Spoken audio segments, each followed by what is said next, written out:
I'm kind of selfish in the sense that I want to see more basketball. Right. You know, the dominance of what Boston has been able to do has been put on display. Now, again, it goes back to what they've been able to do all year. They've been dominant all year. Did anybody see this coming with regards to the finals as far as 4-0 sweep? I don't think so, but Brockman will tell you he did. But. no. I mean, I said 5. I thought we'd win in 5. I said 6. But you had the Celtics or the Mavs? No, I had the Celtics in 6. Okay, you're one of the few smart people in the media then, Jim. No, I had 6. I thought that Dallas would be able. I thought Game 3 was very critical, and they had a chance to win that, and they would get, 2 at home. Yep.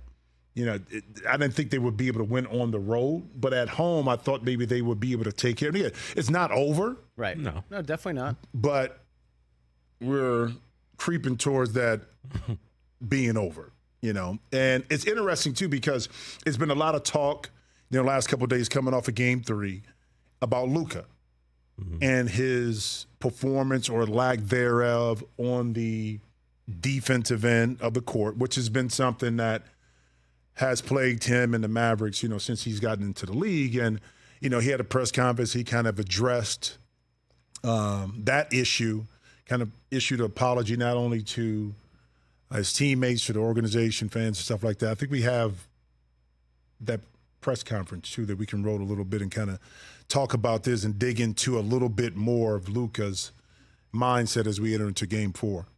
Definitely a lot of holes, I think, still. 25, got a lot of ways to learn, a lot of things to learn. This is my first semifinals, so I'm going to learn from it for sure. But we're not in off-season yet. They still got to win one more game. Like I said, we're going to believe till the end. Any takes out of that you kind of read? Not just the words, body language, eye contact, anything out of that before I get into my thought process? Seems a little defeated. A little bit. The tone in his voice, shoulders slumping. Mm-hmm. But he's a great player. He's a superstar in this league. He's a first-team All-NBAer. He's going to win multiple MVPs, I believe that, before his career's over. No reason why they can't win tonight. Keep this thing going. T? I feel like, I said this yesterday. Someone brought up that, maybe this is too big of a moment. Maybe there's too much pressure. Like, if you know anything about Luka, he wins MVP of the EuroLeague at 18. Mm-hmm. Those crowds over there are insane. Like I said yesterday, they start fires in the crowd. They have chants. It's something I don't think that he's overwhelmed by our crowds. So I don't think in that sense it's too big of a moment for him. I will cape for him in this sense, though. For 12 games, he was unbelievable in these playoffs. But now you come out here, he's getting shots in his abdomen. He's wrapped up. He's got more Band-Aids on him than the St. Lunatic at a Nelly concert. Right. Lunatic than the Nelly concert back in the day. He's wrapped up like the mummy. He's hurting. Maybe I kind of put this on like the man just kind of ran out of gas and his body's just like not responding the way he'd want it to, and that's kind of why his play has been not as great. Yeah, I don't like that narrative. I like the narrative that the Celtics defense has been hounding him. They've been making him work extremely hard on defense because they know he's such a liability, and they're making him do everything on offense because his supporting cast is less than compared to Boston's. And that's why it's 3-0. That's why we're on the precipice of a sweep and a completion of this dominant postseason run from the C's. Well, and I told you I'd cape for him a little bit. Yeah, well, let's break it down in a couple different areas here. Let's go back to Luka. Luka talked about him being only 25 years old, and he has a lot to learn. Now, keep in mind, when Luka came into the league, we praised and talked about his maturity level at a young age because he did play in the EuroLeague. He'd been playing against professionals since he was 13, 14, 15 years old. In front of very hostile crowds. So he did come with a level of maturity, but I still believe there's some more basketball maturity that he has to obtain. For sure. And a lot of that is in his body demeanor, how he approaches his game with regards to getting in shape, tip-top shape. But also it goes back to the expectations of what he sees from officials during the game and not getting calls and how he reacts to it. That's a level of maturity that he has yet to get to because he's so good, so dominant as a player. he's going to be able to get what he wants. And let's go back to game 3. He picks up foul number 5 on Jaylen Brown on the baseline, where he hooks him and, he picks that foul up. And then you come back less than 20 seconds later and picks up the 6th foul, ends up fouling out. He's upset. He's yelling at the officials, yelling at the bench. But that's a you issue, because this is something that's been going on with Luka for a long time. Now, are we saying that he has to be the best, the greatest defensive player? No. But the effort has to be there. And the effort comes in a number of different ways. I played with Steve Nash. Steve Nash would get targeted a lot, against opposing defenses. When Joe Johnson was there, Joe would generally guard the point guard and kind of shuffle Steve off to the side and then provide help. Okay. But one thing Steve Nash did was he gave the effort consistently. The difference I see with Luka is a couple things. One, the Boston Celtics make it a point to target Luka wherever you're at, wherever he's at on the court. I don't care who he's guarding. They're going to bring him into a pick and roll scenario, get the switch, and then attack him. Now, that is an enormous amount of pressure on a player to have to guard almost every play, but then also single-handedly run the offense and be the scoring threat and help win the game. So you know what that means? You got to be in tip-top shape. Yeah. Yep. If you're not in tip-top shape, one of those ends of the court are going to be given up. And unfortunately for the Mavericks and for Luka, is on the defensive end. Now, why is that important? Because if you're playing against a team like the Boston Celtics, who can put 5 threats on the floor when you play Porzingis with regards to putting the ball on the deck and attacking.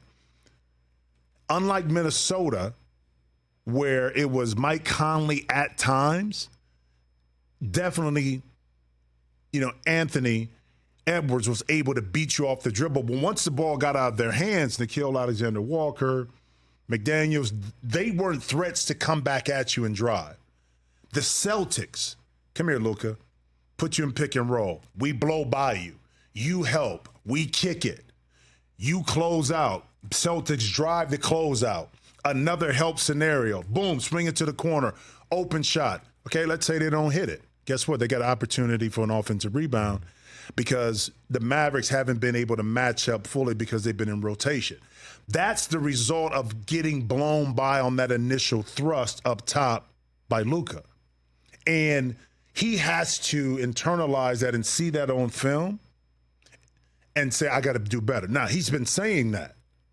And the question that's come back, fellas, is like, who, if anybody in the organization, can really get to Luka and say, this has to be a point of emphasis. 1, in better shape. 2, a higher level of discipline and dedication on the defensive end. Who can do that? It has to be Jay Kidd. Yeah, his head coach who's the only a guy that Luka kind of advocated for to get the job. But Jay Kidd has been saying that.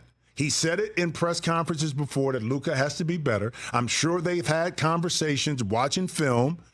Luka, come here, let me talk to you about this is where we need you to be better. But yet we're still in the finals at this point talking about the same thing. And I'm going somewhere with this. Okay. And I'm going somewhere with... I can keep throwing out names. Throw out a couple more. Mark Cuban.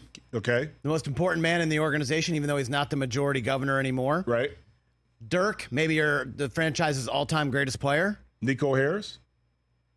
General manager, of course. Steve Nash, former player. Who else is close to Luka that we know within the NBA, a veteran, an all-time great? Here's something, though. They always say you don't know until you know, or you don't know what you know. Maybe that person's going to be him after this point. He got to this point. He mentioned it's my first NBA Finals. So now maybe it's like... Kyrie Irving? Oh, well, yeah, but sometimes when you're that good, you got to be a self-motivator. And you got to be like, oh, now I know what I got to do to get... It's one thing. I was always somebody who didn't do great in school when I was being told something. I had to get out and touch things and do it for myself and learn. So maybe that's where Luke is at. Maybe like, okay, now he's gone through this process. Now he sees what he needs to do and ways he has to be better, both in his body, his way his play, the way he reacts to fouls. And maybe he'll mature from this and then move on. And become the player everybody expects him to be. That's the point I was getting at. No matter who's around, if the player themselves don't internalize what they have to do and be honest with themselves when they're watching film, because you see it on film. Okay, in the session when you get blown by and you give something up and now the team is rotating. So a lot of times Luka get mad at his teammates for something that happened with him. Right. It's just like the jump shot that he shot. I forget who was guarding him. 3, he pulled back and he fell on the ground and he was yelling at the officials. Horford has been playing great D on him. Yeah. And then it was Derek White, I think, in transition got the 3 up top. Okay? But he was yelling and blaming the official for not getting the foul. It has to get to a point, and players go through, especially the great ones, where you got to internalize that and say it's a me problem. I have to do – that's the only person to me that changes the narrative for Luka. When he says to himself, I have to not only get better, but I'm going to dedicate myself. The thing that Joker did during the bubble, remember the time off when he went and dedicated himself and lost weight. Okay? Not only did he lose weight and got in better shape, which allowed him to play deeper into the fourth quarter and be fresher and not wear down, he maintained that discipline and it stayed off. And as a result, MVPs later, they won a championship. He's a lot – is he the most fluid player? No. But he's effective long-term in late-game situations because he doesn't wear down because he's in better shape. Luka has to look at that blueprint and say, I'm only going to be better as a player the better shape I'm in. Embiid falls into that category too. Oh, absolutely. Okay? It prevents injuries or it allows you to recover from injuries a lot sooner. But now your game is a lot more efficient and later in the season when you really need to be at your best. Again, you need help from your teammates and everything. Don't get me wrong. But that's the next level for me with Luka is the internalization that I'm still young and I'm still maturing. And we got to understand that because we put a lot on his plate at an early age because of his greatness and where he could become, who he could become. But he's only 25 and he still has to learn. So even if they win tonight and they push it to a game 5 or a game 6, ultimately Boston is going to win this. But what does Luka take out of this championship run over the summer? That's the key to me with him. Because there's a lot of basketball and a lot of greatness left in that young man. Yep. But until he kind of brings that in,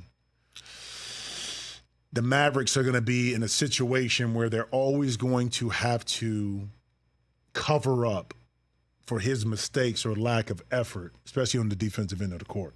Catch the Rich Eisen Show every single day on the Roku channel, 12 to 3 Eastern, for free.